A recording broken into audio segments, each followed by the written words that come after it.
There are many pro grinding strategies in Bedwars, and today we're gonna discuss the Dreamgrove strategy. You've probably seen some people typing in lobby 1 when you've gone to find a party saying stuff like 1 out of 3 or 2 out of 3 DG. The DG strat is essentially the IYN strat but for trees. It's the most efficient way of grinding fast trees wins. However, unlike IYN, this strat depends a lot more on individual skill rather than fighting as a team. In this video, I'm gonna go over everything that you need to know about this strategy and the pros and cons of this strategy. Before running into the whole breakdown of the strategy, let's take a look at Dreamgrove to see why it's a good map for grinding fast. Dreamgrove is probably the fastest map to rush in trees and forests, only needing 8 iron to go to another base. This is only possible through the shards of islands spread around. However, this also means that other teams will be able to rush out much faster as well. Dreamgrove rewards crazy fast pushes and fast bridging solely cause even if the enemy waits for endstone defense, that's already like 3 times the amount of iron you need to get to their base. So now let's talk about the strategy. There's the super efficient variant and a bit more of a focused one as well. Let's go over the super efficient one first. There are 3 roles for the DG strat, being LB, RB and Def. These stand for left bridge, right bridge and of course defense. It's best you discuss this with your party before the game so that everyone knows their role and nothing goes wrong. LB and RB wait for 8 iron and rush their respective sides.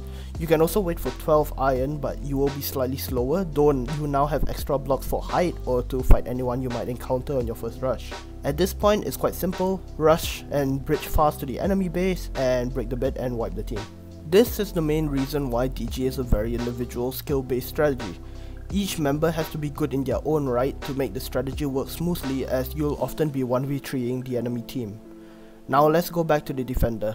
The defender can wait for whatever simple defense that they want. 24 iron for a layer of endstone or 4 gold for wood defense works just fine. The defender can now go ahead and rush through mid diagonally. This will put them in a path to fight the cross map team from you. This is how the strategy is so fast. You are basically fighting all 3 teams at once, and in the best case scenario, when you finish wiping your team, your teammates finish too. These games can be stupidly fast with a good team. However, since the strat is so good, a lot of sweats play it too, so you might either find yourself dodging a lot or ending up in clutches and stuff. Now, the more chilled and focused version of DG strat is where the defender doesn't rush mid and instead helps one of the bridges. This is a good choice of strategy if you feel like one of your teammates might not be good enough to 1v3, or if the enemy team might be too good to leave to a 1v3. It's pretty simple if you're the defender in this situation. Just come with tools or even TNT and do something like an IYN rush. If you haven't seen my video on the IYN strat, it's in the cards. After your LB and RB finish your rushes, then it's the same like IYN, just sandwich the last team and win the game.